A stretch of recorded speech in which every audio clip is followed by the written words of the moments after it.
Hi, I'm Jem. And I'm Victoria. And this is The Criminal Crack. Episode 7. I know. It's exciting, isn't it?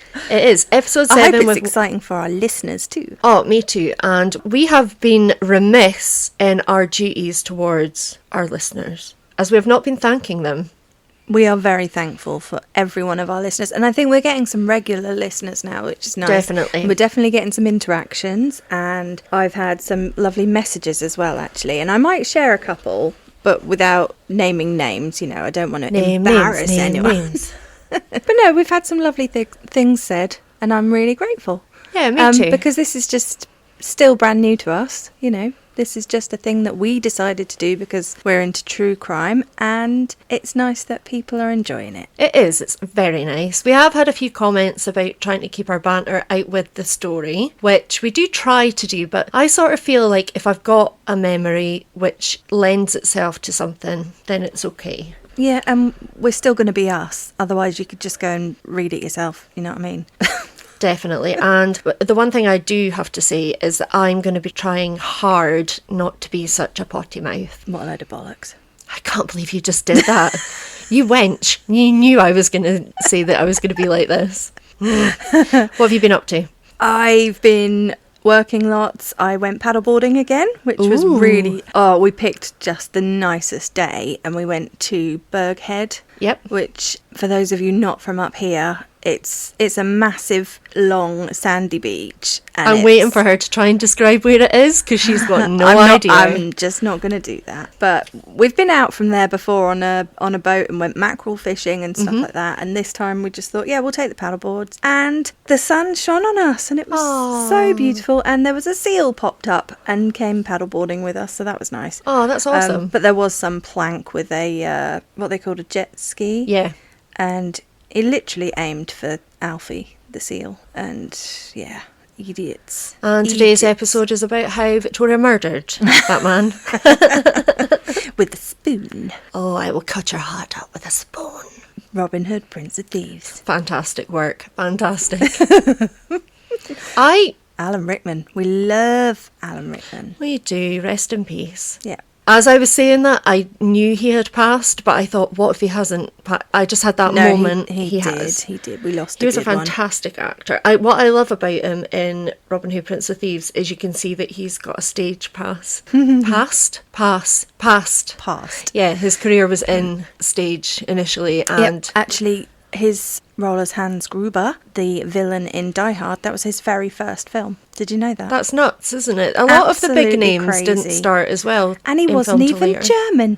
He did an accent. Not that kind of accent. Oh, I don't know what that was. Get into the chopper. That's Austrian. And I might be able to use that later. Oh, so tell me, Gemma, are we ready for the crack? Well, I was just going to say one more thing. Go for it. We have Facebook, TikTok, and Instagram now. You can find us on the handle The Criminal Crack. And we said this before, but we are going to be doing more with them. I would just like to let everybody know that you can find us on Amazon Music, you can find us on Spotify, you can find us on Audible. I think you can probably find us other places, but I need to double check. Other places like in charity shops. And shall we tell them what we're going to do regards charity shops? Yeah, let's do that. We are going to set up a new Instagram just to go alongside our other one, but it's only going to be for thrifty finds, and you might see me, what's it called when you upcycling? Yeah, upcycling. Yeah, we follow the charity shop pages on Facebook, like the shit you find in charity shops and the not so shit you find in charity things shops. You find in walls. Yeah. Oh, I don't follow that. In walls? Yeah, it's brilliant. And things you find in unusual places. Oh, yeah. Okay. I did start a file on my computer in my photography files, and one of them is things I found in Theo's pockets because I used to find the most random stuff in his trouser pockets when he was younger. But anyway, yeah. So we're gonna do this Instagram thrifty we page were thinking, to show off our things that we see, things that we buy, things that we like and upcycle and. But just for no other reason than that's what we do. And sometimes we mention it and put in a visual to it. Yeah. And if we find anything we think somebody listening might like, there'll be the option for you to say, oi, I want that. Go get it for me. Please. Right, Gemma, what's the crack? Okay, so just a heads up, today's episode's going to be another long one from me. And I think it's a case that people might be really divided by. I know initially I was. So there'll be two camps that people might fall into, but there's loads of information, hence the reason it's so long, and it can be confusing. So I'm going to do it in parts like I did with the Ellen Halbert episode, okay? And, I've already said this, my public service announcement is that I'm going to try not to be such a big potty mouth. If it's in a quote, I will use it, but if I think it's too harsh in a quote, I will say it, but I'll blank it out, but you'll know that I've blanked something horrifying out. Okay? We should have a little awooga or something every time there's a swear that you want to blank out. Cow noise. Oh! So, let's get going.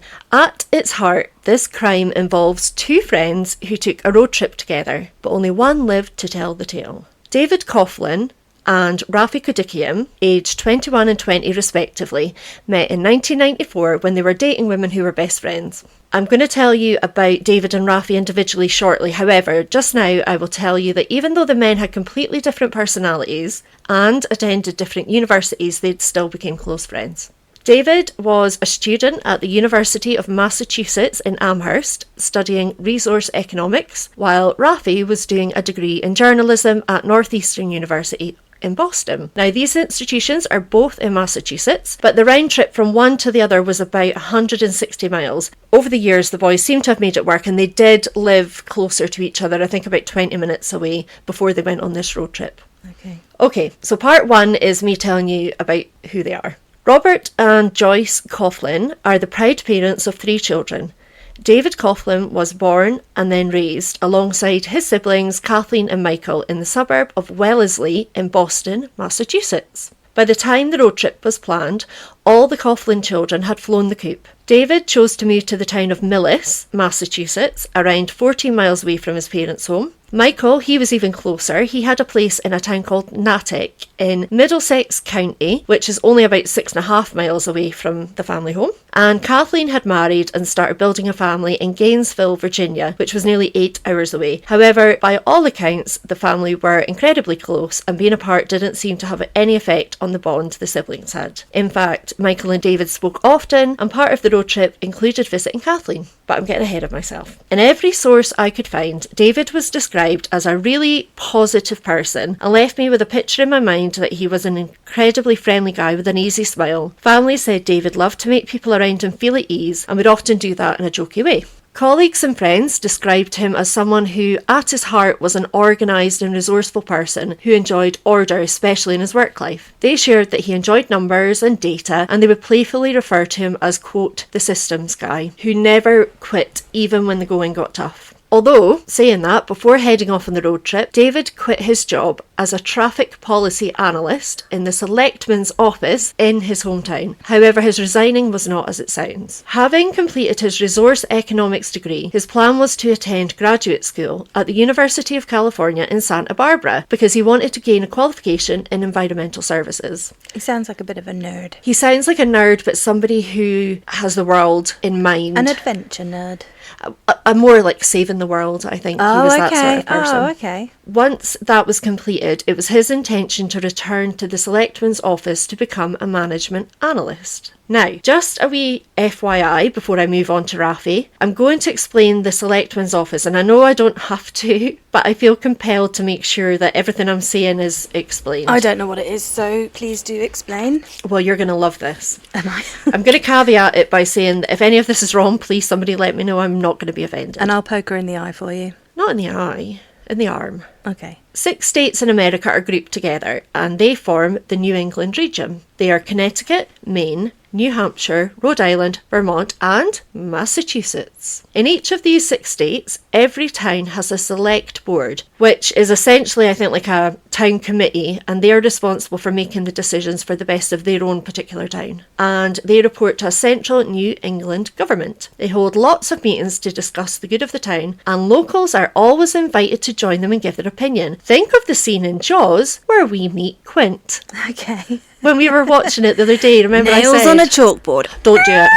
Okay. But remember I said, oh, this will make sense soon. Ah, okay. In Massachusetts, each town has 3 selectmen in office who hold different responsibilities, and they have staff for various departments below them, and that's where David would fit in. So, Raffi. He was born in Buckingham Township, Pennsylvania. And though I know he had parents, I couldn't find much about his family, so I have no idea what their names were or anything. There's actually not too much about Raffi. In contrast to David, who was considered the systems man, Raffi was known as, quote, a poetic wanderer at heart. Raffi idolised Jacques Kerouac, his works, and the literary works of other Beat Generation writers. Now, this is another case that during research I learned loads about that I didn't know before, because I like to deep dive. And to be able to tell you more about Raffi and his personality and ambitions, I felt the need to go in and have a look at Jacques and the Beat Generation. So here it is. If you already know it, sorry. Too bad, too sad. Jean-Louis Le Brie de Kerouac, En français. aka Jacques Kerouac, was born in 1922 in Lowell, Massachusetts, and went on to become one of the most famous novelists and poets in America, which is actually incredible when you learn that for the first 6 years of his life, he lived in a French-only speaking house. So, go him. Whoop! In the 1940s, he became close friends with writers William S. Burroughs and Allen Ginsberg. The 3 men developed a really close bond over mutual opinions that they had regarding topics that they disagreed with, such as sexual repression, economic materialism, and militarism, which I think I would get on with these guys too. Probably. I think you'd probably have a lot to tell them. What would I tell them? No. Do My Little Ponies come into this? You would get on with them. I don't know what she's trying to infer. Each of these people published political writings sharing their views, and from here they gained quite the following. This then turned into the Beat Generation, which was a group of people who shared the same views and would write about it, spread their opinions through essays, artwork and protestations, and you might know them as beatniks. Ah. Yeah. It was one of those things that I'd heard about, but I didn't know what it was. Every day's a school day. Oh,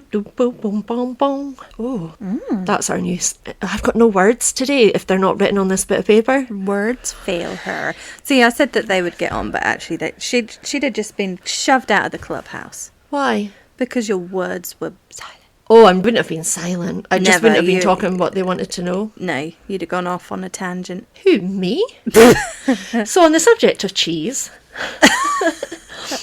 Jacques released his first book, a novel called The Town and the City, in 1950, but it was his second book, On the Road, from 1957 that led to his fame. Though it's a novel, it was based on the trip he took with friends across the United States. Some of his friends, who were big names amongst the beatnik movement, were depicted as characters in the novel by Kerouac. He also based the narrator of the trip, Sal Paradise, on himself. So I think essentially he used his novels to share the views that they had to get them out to the people, but dressed it up as a story. Okay. Clever. I was going to say that's very clever. Have you ever seen Jacques Kerouac? I'm just trying to think of somebody that still does that, and there are people, but I can't think of anyone off the top of my head at the moment. He was a very good looking man. Who was Jacques? Mm-hmm. We will have to put an image up for you. We shall. I think I might go and read the book, actually. I just want to see what Gemma's idea of a good looking man is. Think Alan Carr mixed with... Getting back to Raffi. It's funny because I actually got Alan Sugar in my head, and that's no better. Oh, mix him with Alan Carr. Sorry, Alan Carr. Sorry, Alan Sugar. Yeah, bad. they're not sponsoring us. Getting back to Raffi. I think that learning about Jack gives an insight on what Raffi was like at the time, and honestly, he sounds like the type of guy I would have got on with it too. I think I would get on with all of them. I think it was his ambition to follow in the footsteps of Jack by taking these road trips. He sounds like a romantic. He does. But an opinionated one. Yeah, but I think maybe his opinions like a would feisty be... one? Oh, you see, I think he'd be more John Lennon-ish, who did end up being like, quite... these are my views, and it's okay if you don't agree with me, man, but... They're right. While studying, Raffi worked as an editorial assistant for the Boston Globe, but as soon as he graduated in 1997, he quit and took off on the road in his Jeep. For 10 weeks, he hit the road much like his idol and journalled his travels to California and back. It was this journal that he successfully approached his former employer, the Boston Globe, to seek publishing. It was in his travelogue he was quoted as saying, quote, "My fear was this, that the road wouldn't be everything Jacques Kerouac had promised it would be." Hit the road, Jack. Don't you come back no more. Oh, do you think that's about him? Could be. I don't know, Ooh. because I don't know this story, but could be. No, not Raffi, Jacques Kerouac. Yeah. But that wouldn't be to do with this story. Why? It'd just be Jacques being on the road, because that's what he did. It's got nothing to do with Raffi and David. That's true. Okay. Not heard of Jacques Kerouac before, this is what I mean. So I wouldn't know. That song popped into my head.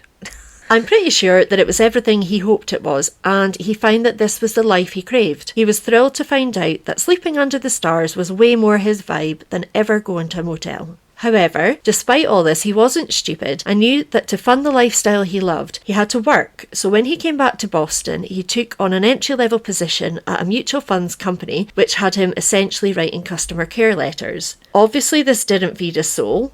Whose would it fill? Apologies. So when he and David decided to hit the road in '99, he was thrilled and left the role without thinking twice. Despite differences in their personalities, the pair had bonded over the years on their hobbies such as socialising, hitting bars, playing pool, as well as outdoor pursuits. They enjoyed skiing, biking, hiking, snowboarding, and, of course, taking road trips together. Part 2. The trip begins. The 1999 trip was, by my estimation, going to be a big one, in the sense that the plan covered a lot of miles. The pair were taking David's 1994 Mazda, and over the course of around 10 days they were going to be visiting family, crossing a few states from Boston to California, so that David was in place to start at graduate school when it was all over. The trip began on Friday the 30th of July, when they left Boston with a car full to the brim of all their gear, including diaries they both had brought with them to journal everything from their own unique perspectives. We know this was common for Raffi, as travel journaling was his career goal, but prior to leaving, David was gifted an inscribed spiral notebook by his then girlfriend, Sonnet Frost. Wow. And it read, "While you're away from me, you'll be in God's hands." Why do I feel like that's going to have a much more sinister and ominous meaning by the end of this? I've got no idea. Is it because I'm wearing the Scream mask while I say it? I just think you have this way of introducing these characters and stories like la la la, and I forget that it's a true crime podcast, and then I go, oh, what's going to happen? What's going to happen to these Sorry. boys? Oh, God. Sorry. I love that they're journaling, though. I love that. Yeah, and it becomes a really big part of this later on.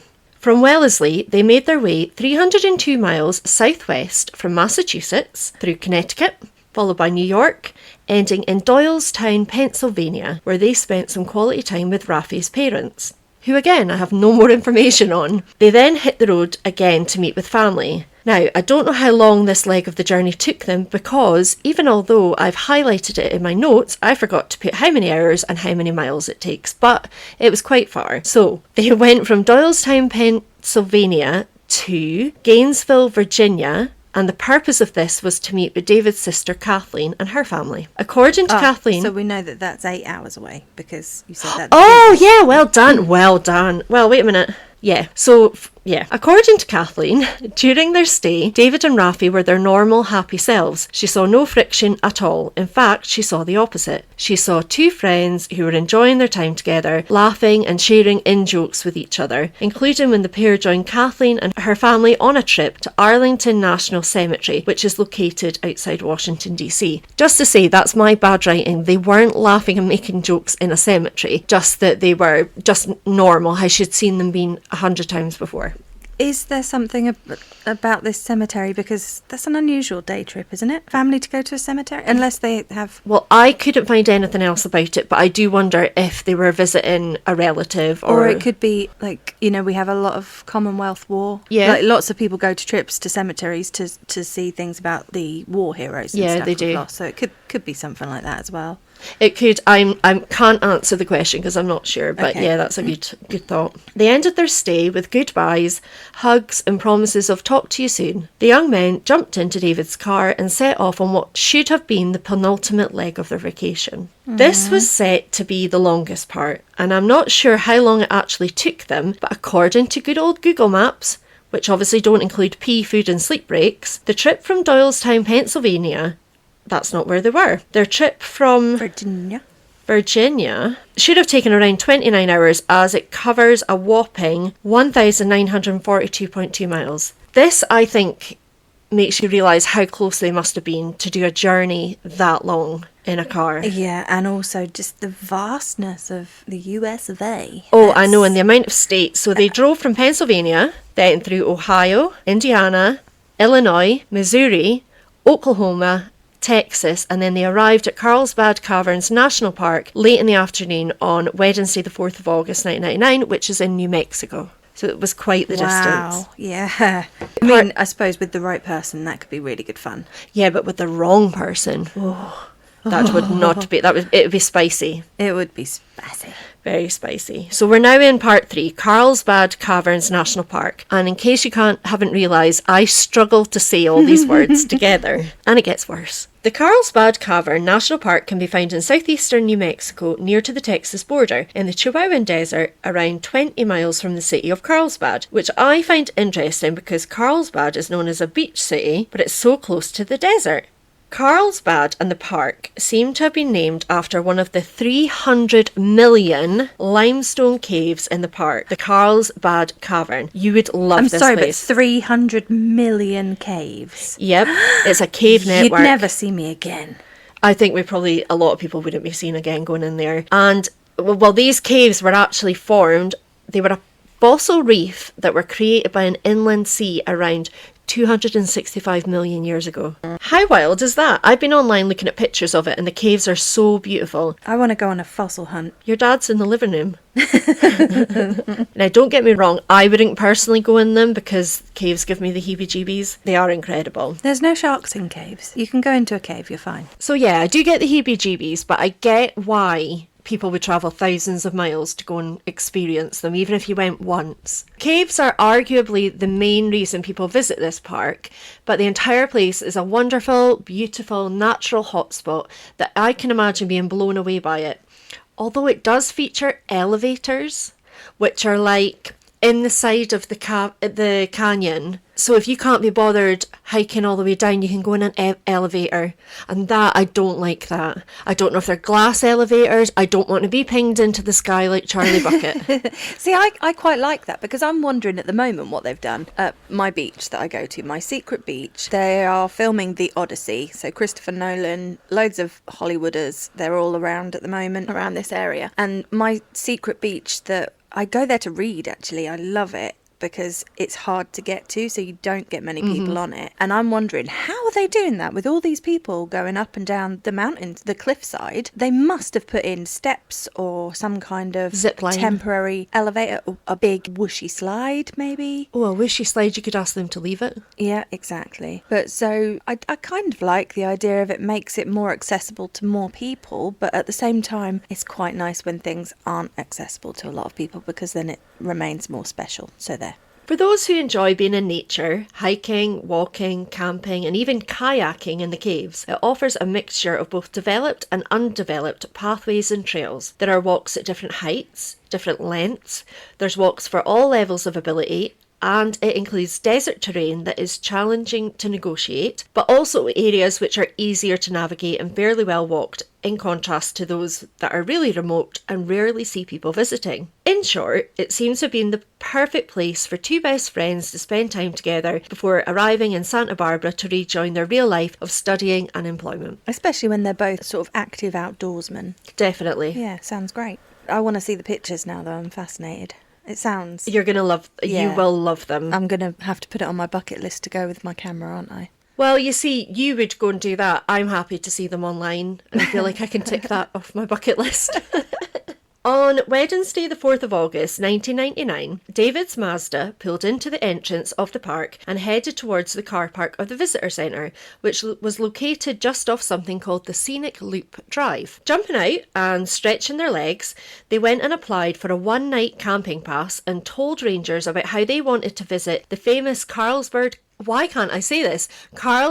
Cavern, and they also asked about how to find Rattlesnake Canyon Trail, as they hoped to camp and hike there. Why would you want to camp in Rattlesnake Trail? Oh, wait till you hear about it. Oh, no. According to the National Park Service website, the lower Rattlesnake Canyon Trail is around 3 miles long, and if hiked in one go, should take around 3 hours. Now, that sounds quite a lot for 3 miles, but it's not just about the distance. Walkers also face an elevation drop of around 600 feet into the base of the canyon. Wow, okay. And obviously, I would assume it's hot there as well. Oh. So you've got to take into account all of that. We are going to get So there. it's not just a 3-hour No. mosey on down a street. It is not. I wouldn't go down a street that was 3 miles long. What? Not even if there was like the best cheesecake at the end of it? No. Okay. Too far. I'm not going to put my cheesecake down a street then. Just bring it to me and put it in my mouth.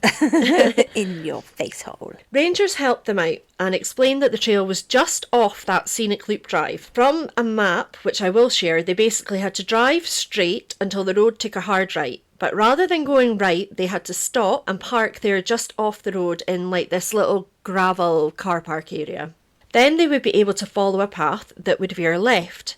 If they did that for around 1/4 mile, they would find the start of the trail marked with a big massive wooden sign with the name painted on it.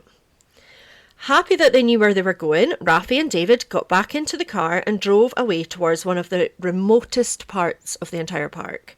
This would be the last time that both men would be seen alive. The Sunday morning after this, on the 8th of August 1999, a volunteer for the National Park Service stumbled upon a car that they recognised as belonging to the pair that had obtained a one-day permit at the visitor centre 5 days earlier. Oh, snap. This struck the volunteer as odd because, as far as they were aware, the men had left the park as no extension to the permit had been requested in the meantime. Incredibly troubled by this, the volunteer quickly found a ranger and explained the situation. Ranger Lance Matson was worried and stepped up straight away, hurrying to the car park with the volunteer to observe the situation for himself. Not only did he know for a fact a new permit hadn't been purchased, but he was also worried as during the time since the men had left the visitor centre, a lot of rain had fallen, and he was conscious of the possibility that flash flooding may have occurred in the canyon.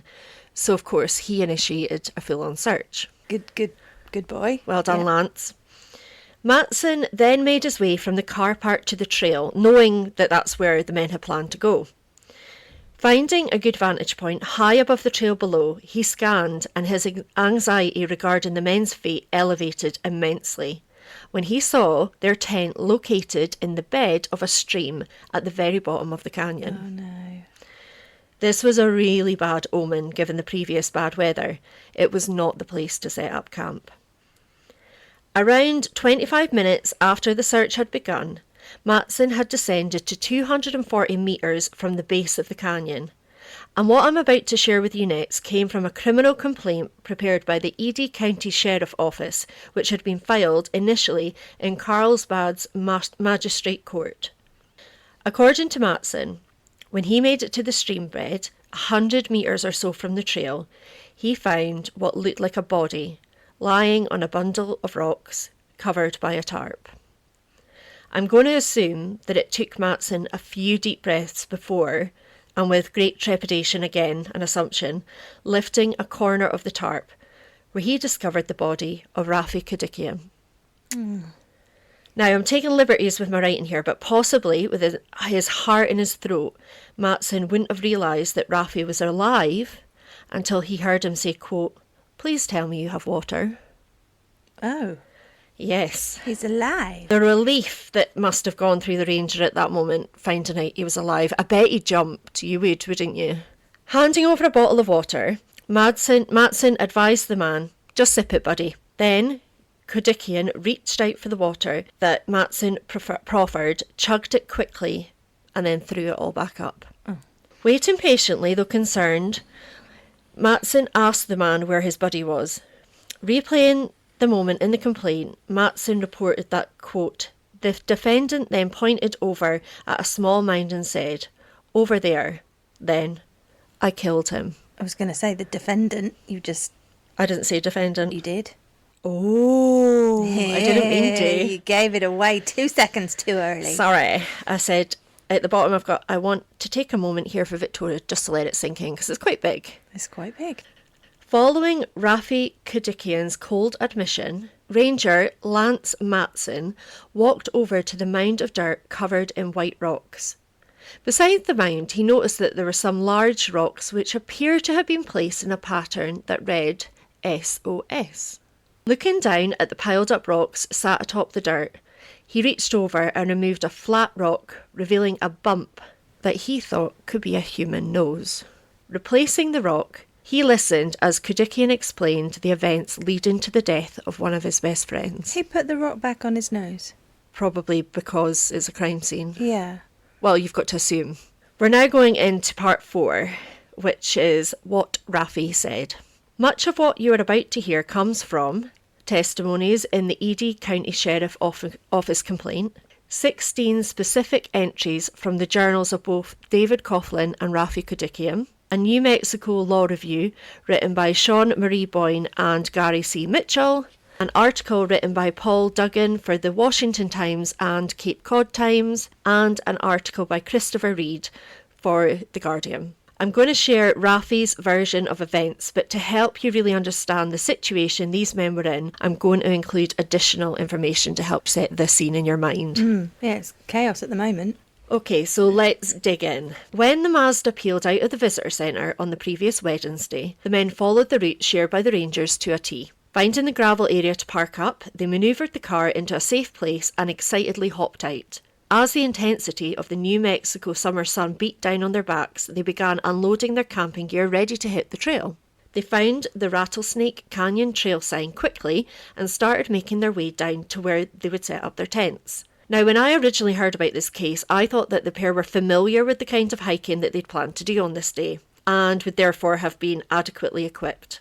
However, it would appear that I was wrong, and although they did love being outdoors, they perhaps weren't ready for the dangers of the canyon or the New Mexico weather. Okay.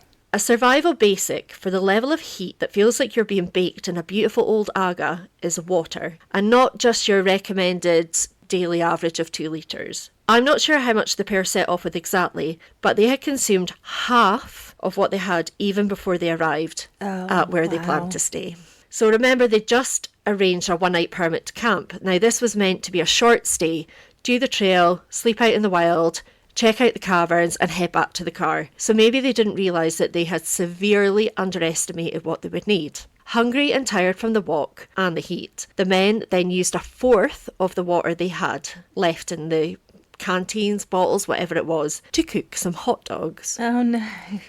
Now, I'll be honest. Come on, fellas, you can eat them cold. Exactly, and you know me, I'm not a cook, but in this situation where water's pretty much essential, I think that even I would have thought it'd be better to cook the dogs over a fire or even lay them out on a rock. Hot dogs. Yeah, I love little dogs. She weren't going to cook them on no, but you chihuahuas under fire. You could even leave them out in the sun. It's 100 degrees. Yeah. Oh yeah, you could probably fry an egg on a rock. Anyway, I'm not saying that about the cooking to shame the men, but it really does point out that they weren't campers, I don't think. Not savvy with this kind of terrain, perhaps. No. And it would also become apparent that the pair did not understand or were unaware of how to follow a trail system in this kind of environment. Now, it's not the kind of place with a helpful big sign with colourful markers to show the way, you know the type. In Scotland, in areas with lots of lush nature trails to follow, we tend to have big signs at the beginning of like a walk network showing us our options of paths to take. Each of these paths have an estimated distance and time it should take you, which helps you, choose what matches your ability and your time scale. And warnings of midges and ticks. Yeah. And the good thing is each of the paths will be highlighted in its own colour. And then you just follow your colour, don't you? Yeah. And it makes it pretty much impossible to get lost. I've been lost in one, but I was just about to say. But okay. you can get out because you just have to look for colours. So if you were on the green network and then you thought, oh, here's yellow, in a pinch you'd follow yellow to get back to the car park. I can't really say anything about getting lost because I am geographically challenged. You are. And I get lost on the way to Gemma's house every single time.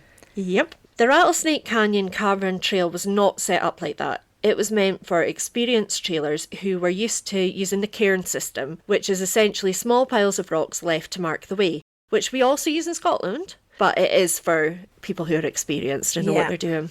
Yeah.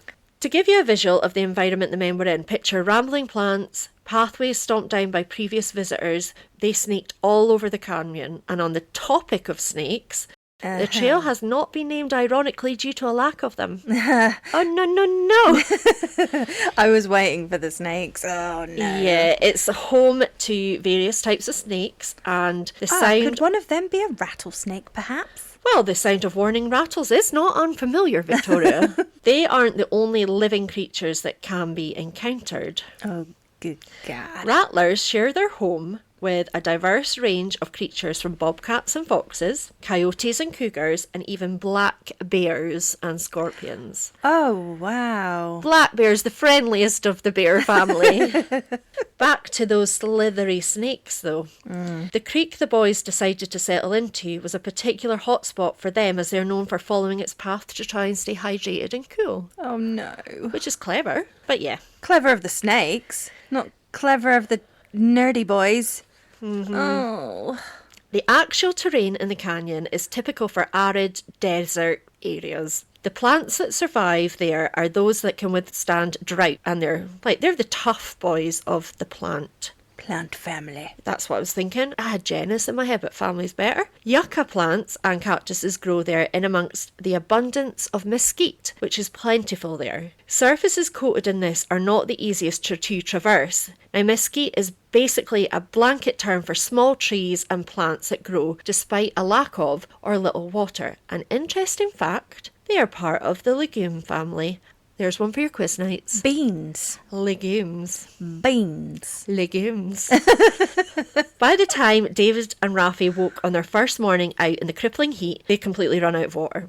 It was at the point that they probably should have just chalked this up to a failed trip and left. They really underestimated it, didn't they? They really, really did. And it's really sad. Rafi's testimony when he finally agreed to talk was that their second and third days were almost exclusively spent trying to find their way back up the canyon to the entrance of the car park they had put the Mazda in. Oh, so they actually did try. Yep. And with no water left, and with black bears chomping at their heels and stuff. Oh. They repeatedly hiked up the sides of the canyon, hoping to get high enough to see the path that they came down the day they arrived. However, time and time again they failed, as they were faced with, quote, craggy hillsides that all looked the same, parched and treeless. Is nobody from the site accountable then? If they've only got a 1 day pass, surely there should be a system whereby those guys haven't checked out. Well, you don't have to check out. You just drive away. That should be different, is what I'm saying. Oh, yeah. Oh, I don't know. Maybe they do now. Yeah, because if it's 5 days later... Let's march forward. No matter what path they chose anyway, they couldn't get out of there. And the despair that this would have caused is illustrated in the following quote, which comes from David Coughlin's journal, which was allegedly written on Saturday the 7th of August. Now, I'm going to purposely read it to you verbatim, but there are curse words. Okay. But I'd like you to pay close attention to it because I'm going to bring it up later and I don't want you to get confused, but I don't want you to comment on it right now, okay? Quote, nobody has come. We were planning to die. We mustered all our strength. We had no food or water. Nobody has come.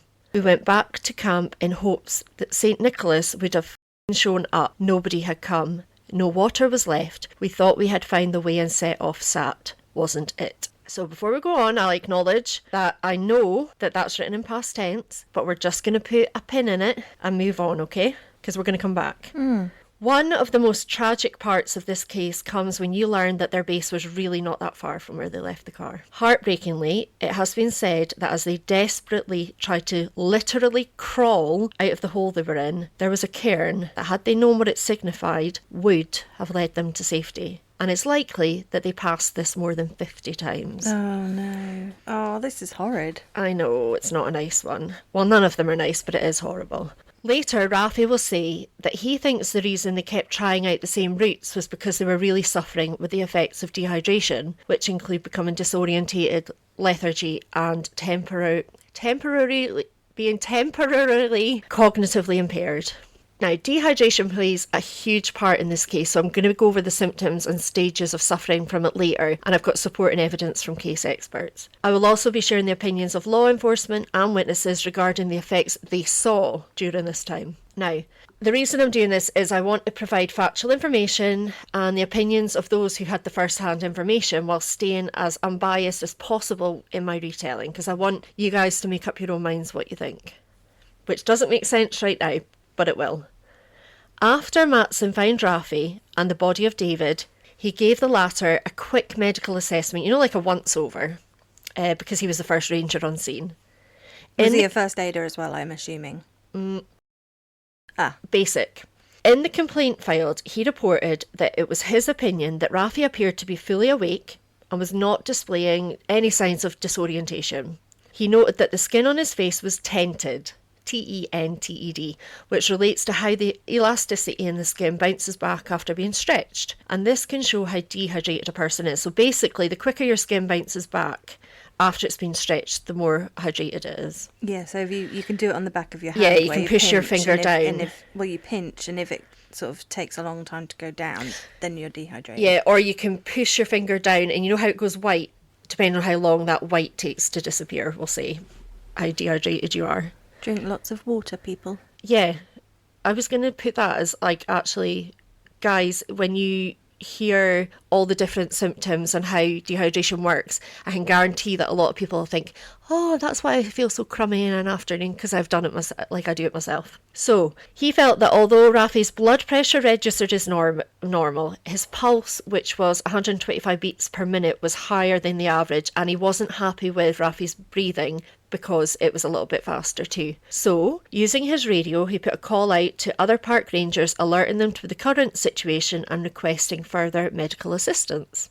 During this time, Rafi was talking to Matson, telling him that during their time alone in the canyon, both he and David started to feel dehydration taking hold, and they really felt that they were not going to make it out of here alive. He followed this by saying that David was feeling incredibly intense stomach pains that he told him were, quote, agony, and he saw David doubled up in pain because of them.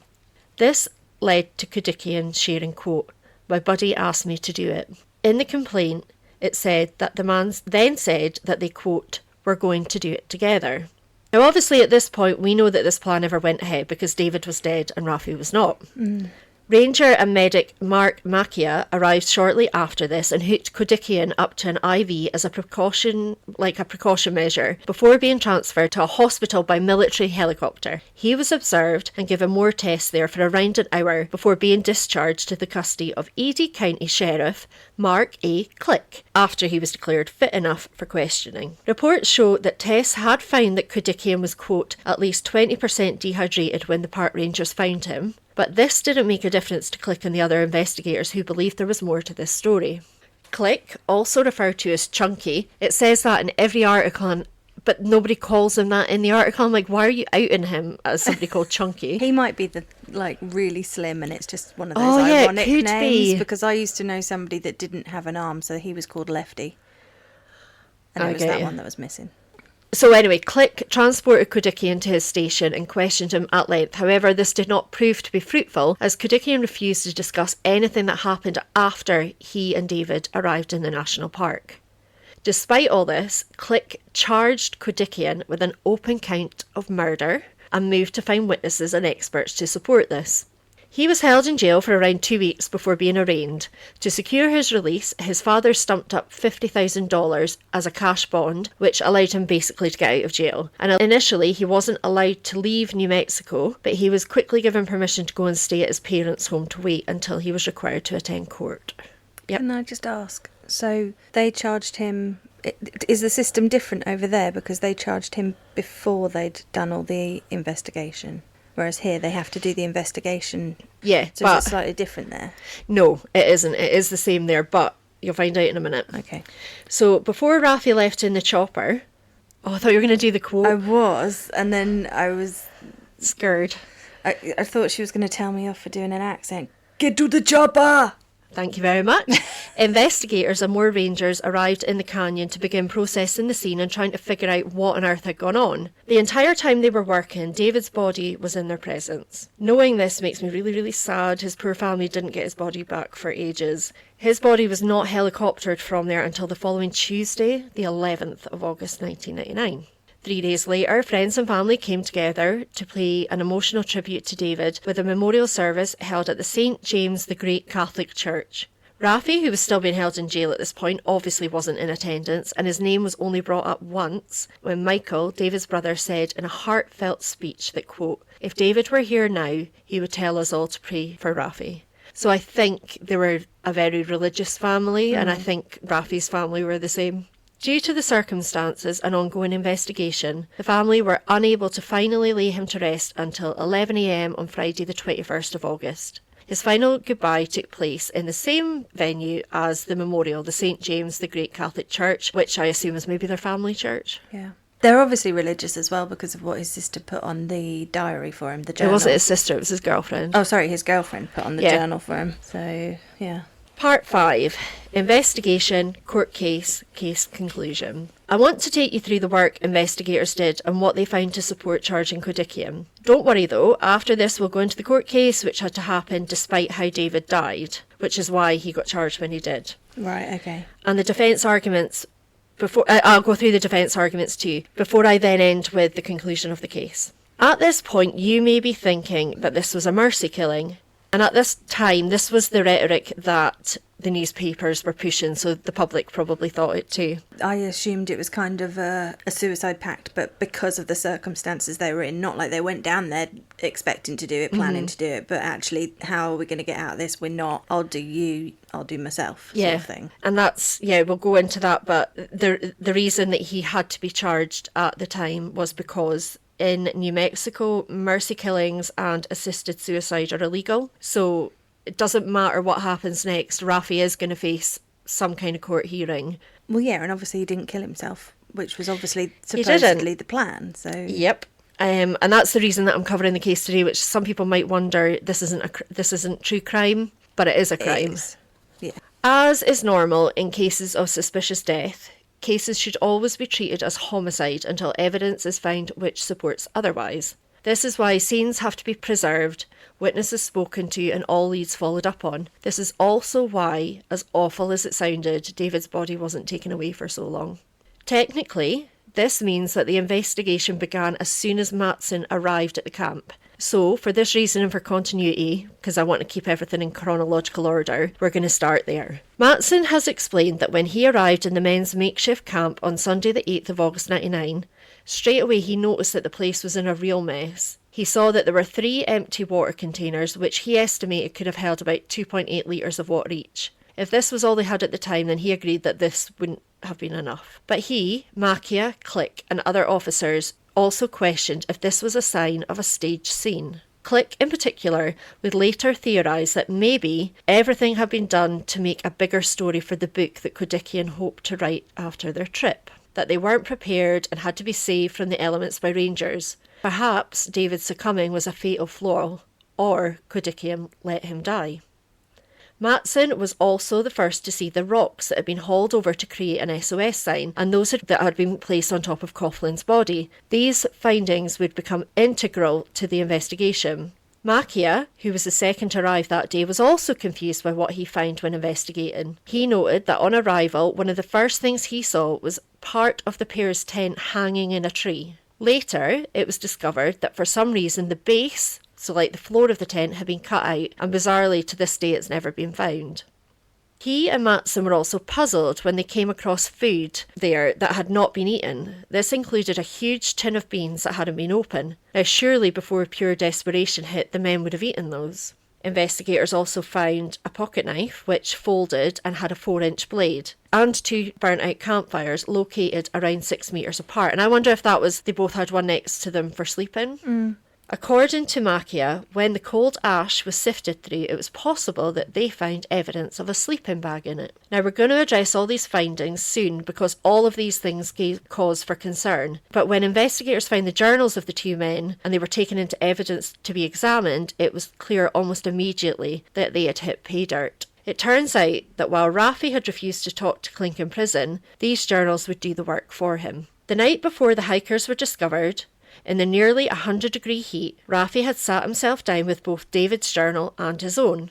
He will later say that he believed at the time that this would be the last time the books would ever be written in. He continued to maintain that he and David were about to enter into a murder-suicide pact. A pact that he said David agreed to, but when it came time to act, he was too ill to play a part in himself. At this point, it's alleged that buzzards were watching them, waiting for them to be too weak to fight them off. In Kudikian's own words in his journal, he wrote, quote, "We will not let the buzzards get us. God forgive us." And, quote, "Dave has asked that his remains be cremated, thrown over the edge of the Grand Canyon. I leave the handling of my remains to my family." In Coughlin's book, he left the following note for Sonnet Frost, David's girlfriend back home, quote, "I am in utter agony. I know you would understand. I love you so much. I have barely eaten, drank since wed evening. Nobody is coming to help. You will always be in my heart, and you will now always have an angel standing by." So Raffi wrote that for David. Now, anyone reading these will probably feel conflicted about what happened, but let me share one more quote from the journals just now that may lead you to change your mind, because if, like me at this stage, you're under the impression that David Coughlin died in a way that was at Kudikian's hand, but was conducive to the effects he was feeling from dehydration and done in a humane way, such as being suffocated using blue cloth, I was going to say, how did he die? Tell you, us. like me, are going to be really upset. While crickets chirped and the sun beat down and Raffi Kudikian was mere steps away from the dead body of his friend David, he began to write. Along the top of the page he wrote, "Sunday," and then, quote, "I killed and buried my best friend today. Dave had been in pain all night. At around 5 or 6 he turned to me and begged that I put my knife through his chest. I did, a second time too, when he wouldn't die. He still breathed and spoke, so I told him I was going to cover his face. He said okay. He struggled but died. I buried him with love. God, his family, mine. Please forgive me." You see, when Kudikian was charged, it was for fatally stabbing David Coughlin twice. When confronted by his own words, Kudikian's version of events was that by day 3, they had both all but given up. They were fatigued to the point of failure, energy was a thing of the past, and Kudikian said they had both given up. But he had enough energy to ram a knife into his chest twice. Yep, they spoke about both taking their own lives, but David was in so much pain due to dehydration and was so close to dying from it anyway, he went ahead and put him out of his misery. It was his testimony that when he tried to take his own life, he couldn't because the blade of the knife was too blunt. I know you're stunned by this, but we're going to go through it all. By the way, there was marks on both of their wrists to show that suicide had been attempted, air quotes. Yeah, surely if it was sharp enough to stab him through the chest. Yep, because you're going through bone or You've cartilage. also told me that you've got, not that I'm trying to give anyone tips, but you've told me you've got a tin of beans there. How sharp is a tin edge? When the report from David's autopsy was available, it did indeed support that David has suffered from moderate to severe dehydration and 2 stab wounds at the time of his death. Law enforcement would vehemently dispute that the dehydration would have killed him. It's also in David's autopsy report that there was urine found in his bladder. Now, coming from a place of previously not really understanding dehydration, this gave me pause for thought initially, as I just assumed he would have felt the urge to pass urine, even though he wasn't taking in more water, but apparently not. When it comes to urine in the body of someone who has passed, you're going to be more interested in how diluted it was. So if you were fully hydrated at death, your urine would be a light colour, whereas a person who died whilst dehydrated, it would be dark, like a strong whiskey. In David's autopsy, urine was very dark, which supports that he was dehydrated when he passed, but does it support that he was close to death by that alone? Click was so sure that it wouldn't have killed him that he publicly said, quote, "I believe Mr. Coughlin was very much alive when he was killed. No question, if he had been airlifted out of there, he would have been treated and released and he'd be on his way to Santa Barbara by now." Expert testimony regarding the actions of both David and Raffi based on their own retellings of what they went through from their own words in the journals would back that comment to the hilt. When commenting on this case, many physicians came out and spoke about the symptoms that can occur during dehydration. They are typically disruption to cognitive capacity, delirium, disorientation, severe changes to concentration, hallucinations, and seizures. It's common for people to experience some but not all of these. According to one expert, the severe pain that Raffi Kudikian described David experienced is not standard in these cases. Dr. Ronan Rubinoff, an associate professor of medicine and nutrition at Tufts University, Massachusetts, said, quote, "Those who are genuinely suffering the effect of severe dehydration often feel very uncomfortable because they're so thirsty." He continued by saying, "I wouldn't exactly call that pain. That is one of the things I don't buy about this story, the business of pain." So in layman's terms, he said, quote, "A severe lack of water can cause cramp in the muscles, most likely in the legs, and it would hurt, but the pain wouldn't be overwhelming, constant pain that Raffi described, but rather a pain that would come and go in waves. Scott Montaigne, a physiologist who studies fluid balance issues at the US Army Research Institute of Environmental Medicine in Natick. Sorry, but wait. Thank you. Spat that one out. In Massachusetts, provided further information to support this. He explained the stages of dehydration as happening like this. He explained, quote, that when dehydration is beginning, it manifests as a normal thirst, but if you don't rehydrate yourself, it will then progress, resulting in some nagging but bearable discomforts, which will make you start to feel really rough, your mood will definitely drop, and you're likely to be very vocal about how awful you're feeling. Impatience will start slowly, but before long you will have none, and alongside this you'll feel incredibly tired and you'll lack motivation, interest and enthusiasm for anything. If you don't rehydrate yourself and continue to lose fluids, your body will use what you have to try and keep the symptoms at bay. But by the time you've lost 6% of your body mass, quote, you can expect to see a noticeable change in your speech. People may not be able to understand what you're saying due to slurring and mumbling. Maybe you might begin to stumble as you walk due to dizziness. By the time you've lost 10% of your body mass, it's essentially game over. Swallowing will become torturous and it is highly unlikely that you'll be able to stay awake. I've given you quite the rundown there on dehydration. So maybe now, thinking about the quotes that I said to you before, you can understand that the retelling of their last days doesn't quite make sense. Also, the breakdown that you've just given contradicts how Raffi was found because he was speaking coherently.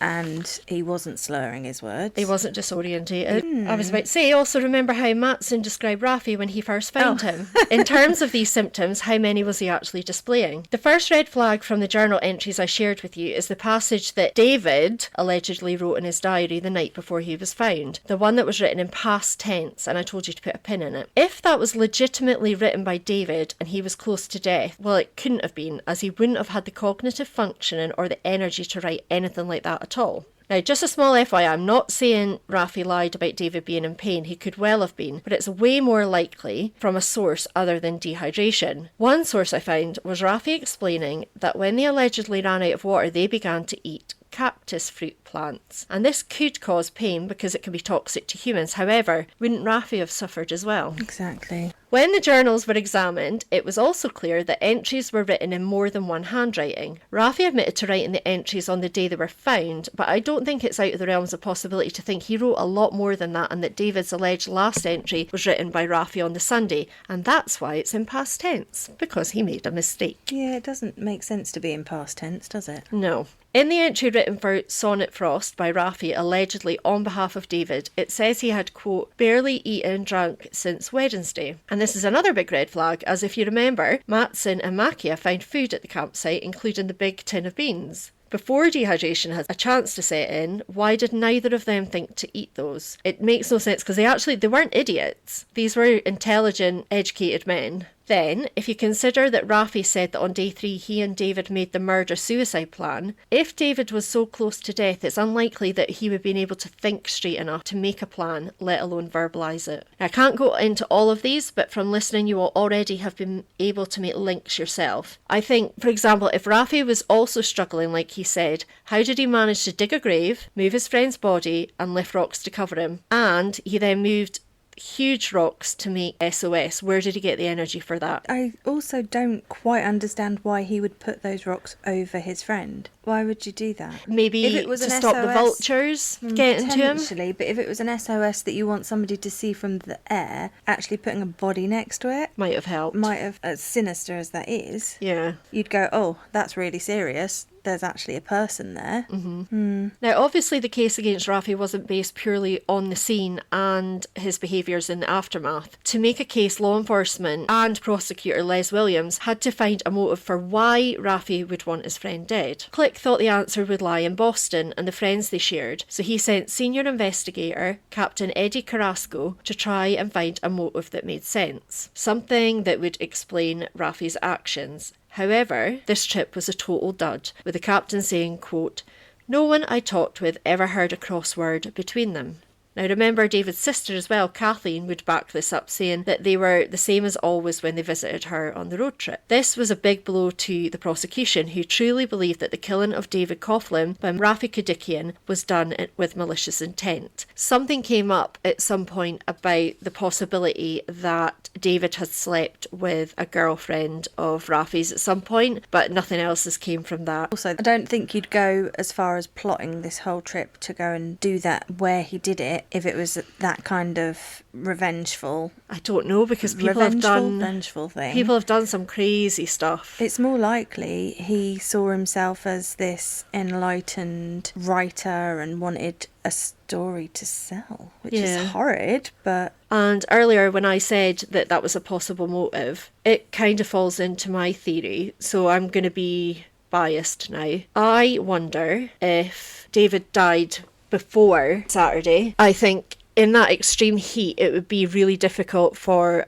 a postmortemist to date the time and date of when somebody died. We know it's really difficult anyway, but because of the heat it would have skewed the results. And I wonder if he convinced David that they'd run out of water, but he was still drinking water. Yeah, I think something must have happened. He stabbed David through the sleeping bag, which is why the sleeping bag's got burned. The bottom of the tent was probably covered in blood, so that's gone. And I wonder, did he know exactly where the car was? If they didn't know that car hadn't left in the first place, realistically he could have gone to the car, got rid of evidence elsewhere and came back.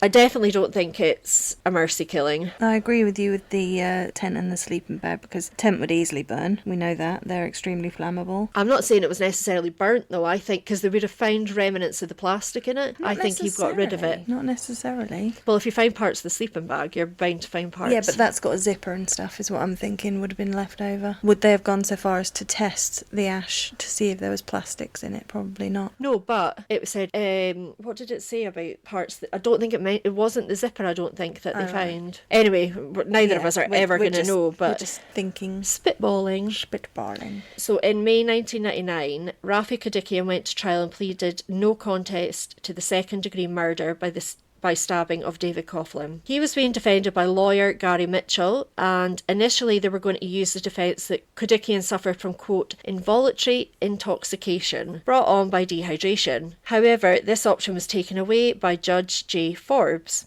Kadikian was given the right to appeal this, but given the sentence he was handed down at the end of trial, I doubt he will take the judge up on it. There wasn't much on the trial. So obviously the defence was everything that we've already covered, that he did it because they'd made this pact. Which, yeah, put him out of his misery. It was actually, I was doing him a favour. Yeah. At sentencing, Judge Forbes started with, quote, Rafi Kadikian's conduct in this situation caused the life of David Coughlin to end. Mr. Coughlin was a particularly vulnerable victim, and the impact on his family is never and will never be forgotten by them.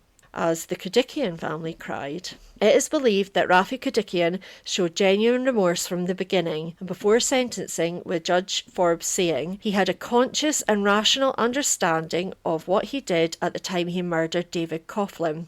But Rafi's remorse is genuine. I don't question that. I can't speak to that because I've not seen any footage. He followed this up saying, quote, Rafi Kadikian poses no danger to society, and sentencing him to 15 years out of a possible 20. So that's what he got, 15 years out of 20. For murder. However, 13 years of this was suspended. So Rafi Kadikian served 2 years in prison and that was followed by 5 years probation.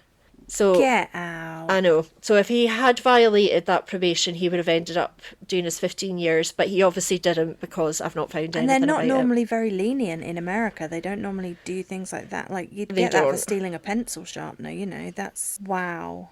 Even if it was exactly as he said, he needed to serve a proper sentence because what he did was completely wrong. I think if he had maybe suffocated or smothered him or something, that would have shown more humanity, and I could understand him getting a lower sentence. And I can understand as well, like, just because mercy killing anybody's illegal, like, wrong, but if you see somebody in real pain, somebody that you love, I do understand when people go and do things like that, but you don't use a bloody knife, and do if there was more evidence of, like, if they had been attacked by a bear or bitten by a snake or something, if there was more evidence of that, I would have understood slightly more. But for him to have a tummy ache. Well, I understand the dehydration thing. I do totally get that, because the effects of it are obviously horrifying. Yeah. However, then you've got what looks like bottles that are staged to show, look, we ran out of water. They had food. There was a map. There was a topographical map that apparently was Rafi's, and Rafi would say, oh, I thought we burnt that when we were trying to call for help. Right. And then a neurologist came out and said for some reason Rafi wouldn't have understood that map, couldn't find anything else about it. But the guy is a writer, so he understands words. I'm pretty sure his writing's not all, I went to the shop. It's all flowery and floaty. Yeah. So I do think that he should have served time, because I don't think that it was... And he's a writer. It would have given him time to work on his art. Jeffrey Archer style. Now, He was in the prison that I worked at. are you allowed to say that? Yeah, I think so. Okay. I think it was common knowledge. I mean, he actually ran the library in the prison there. Oh, I remember you And, saying. Yeah, because I did... Wait. Let me just finish off the case and then... Go on then. So, yeah, my theory is, and I want to hear your theory. I'll tell you my theory, I'll tell you the end, and then you can tell me what you think. But my theory is, I don't think he was trying to put him out of his misery. I think something happened, because otherwise, why did he go and write entries into the diaries? Now, we've not seen the whole diaries. They were never released. There's 16 entries that they used at court. But he was writing for his friend.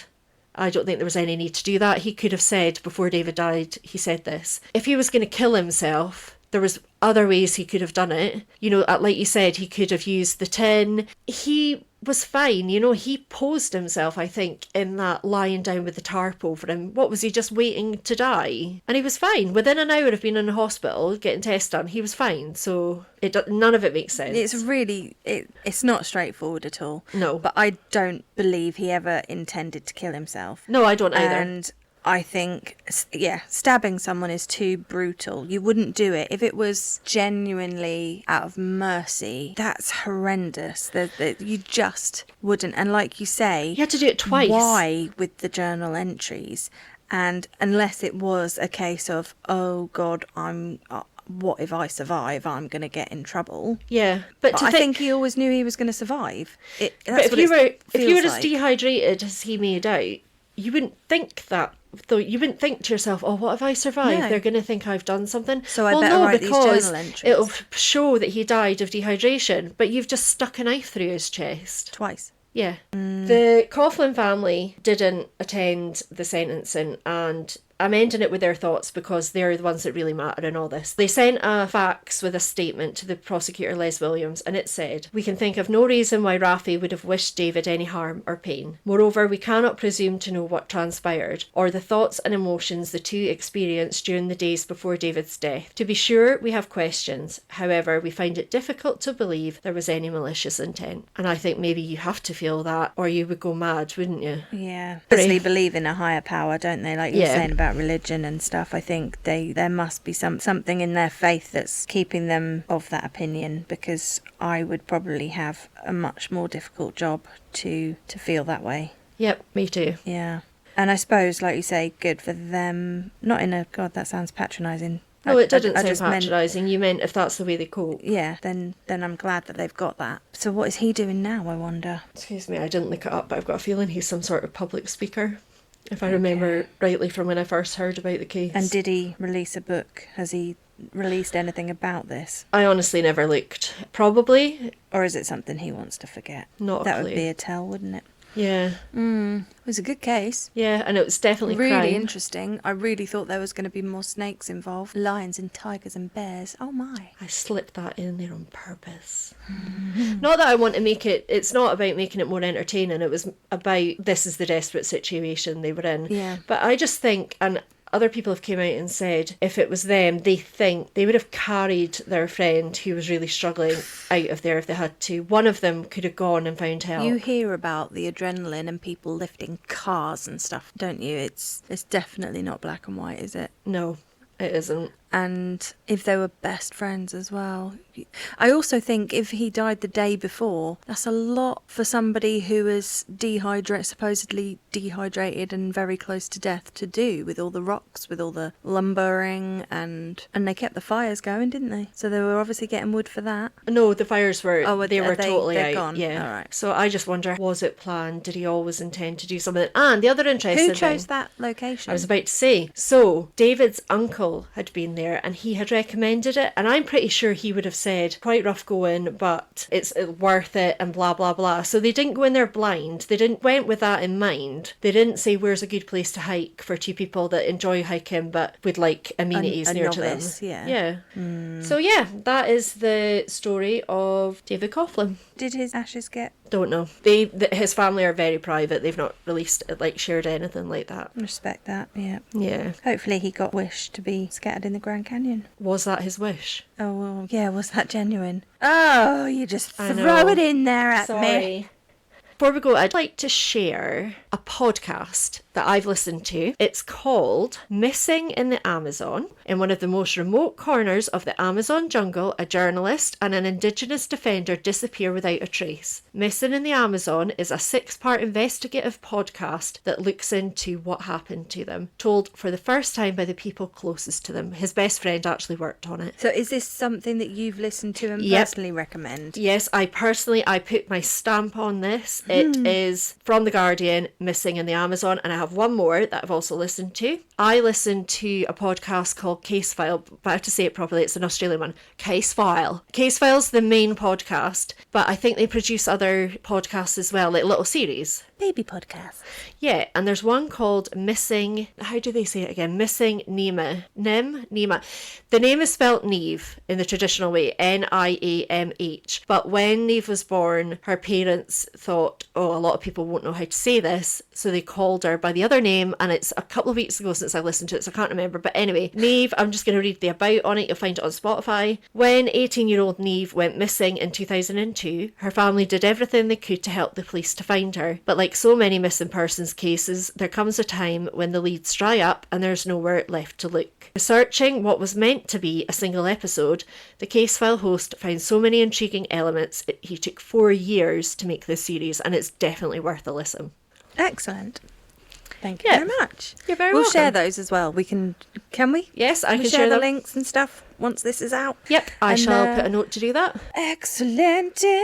And if you guys wanted to leave us any reviews or recommend us to people, that would be fantabulous. And if you've got any Cases. cases that you want us to cover, I have a couple in the bag that people have recommended to me. They will probably maybe be coming at some point. If you do want to recommend a case for us, you need to email us at thecriminalcrack@gmail.com. But in the title of the email, don't name the case. Choose which one of us you would like to cover it, and then only that person will open the email.